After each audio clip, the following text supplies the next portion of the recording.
And so to the New World they came, men and women tracing the path of the explorers across the ocean to the Americas.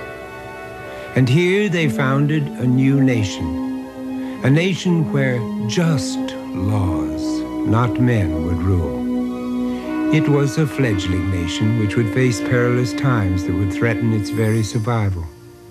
Today, this spirit of freedom, still a rare commodity in the world, has existed in our country for over 200 years. And this spirit of freedom is symbolized by a great statue, a gift given in recognition of America's role as defender of the spirit of freedom and the symbol of hope for generations to come. She stands, her torch of liberty held high, to remind us that this freedom, won at such a cost, is a blessing to be guarded with utmost vigilance. For over 30 years, our U.S. Navy's Fleet Ballistic Missile Program, known as FBM, has been an effective resource for that vigilance. Conceived as a deterrent against the possibility of sudden attack, FBM has encompassed 3 generations of weapons systems programs. It is a story of the human spirit worth telling. At first, FBM seemed little more than a Jules Verne, Buck Rogers adventure. The challenge? To create a system that would operate from a submarine for up to 60 days. A missile that could fly from underwater to a specified target. Such an exotic system would have exotic requirements. For instance, it would require a navigation system to constantly track the position of the submarine for 60 days without resurfacing. It would need to have computers that could calculate the data required for the missile's guidance system an instant before launch. It would also need a missile that could be catapulted out of the water, and most importantly, it would require that the guidance system steer the missile throughout its entire flight. And finally, crews of trained men would be needed to operate and maintain these sophisticated systems during the entire patrol period. When this ambitious, and some said impossible plan was approved for development, the Navy chose a young Admiral W.F. Rayburn to be its director. He was given authority to select up to 40 of the Navy's best officers and proceed at once to produce a working system.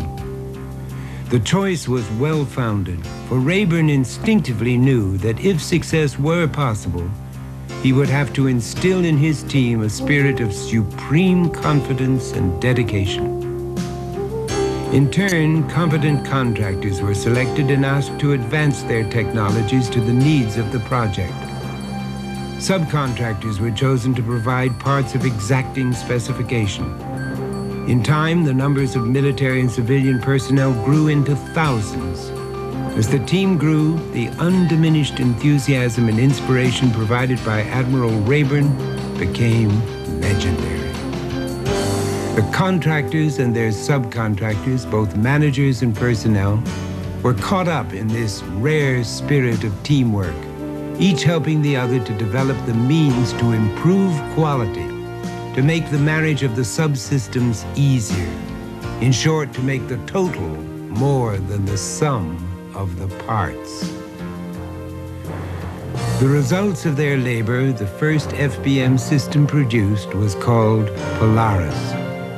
And in honor of the father of our country, the first submarine equipped to carry this system was christened USS George Washington.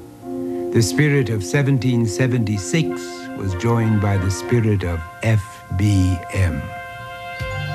But the commitment to quality didn't stop there. Since its beginning in 1956, the FBM program has maintained and even improved quality and reliability, despite increased sophistication and complexity of successive FBM systems.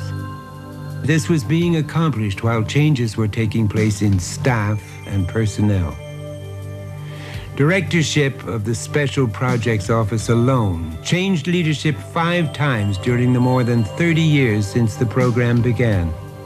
Directors succeeding Admiral W.F. Rayburn were Admirals Gallatin, Smith, Wertheim, Clark, and the present director, Admiral Malley, seen here at a celebration of the FBM program's 30th anniversary, an historic reunion indeed.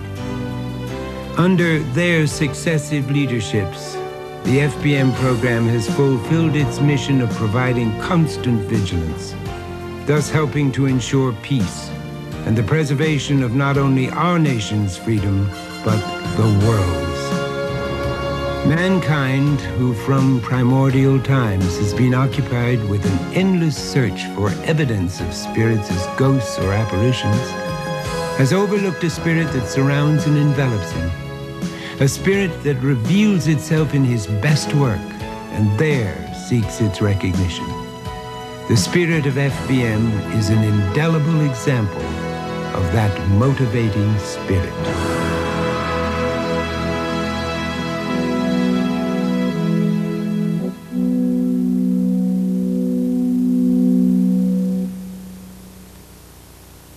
Quality of our team spirit is visible in our performance and our product. The first Trident II missile about to be shown to you is an excellent example. Our spirit is a spirit of quality, and our quality is our lifeblood. Thank you, and God bless you all.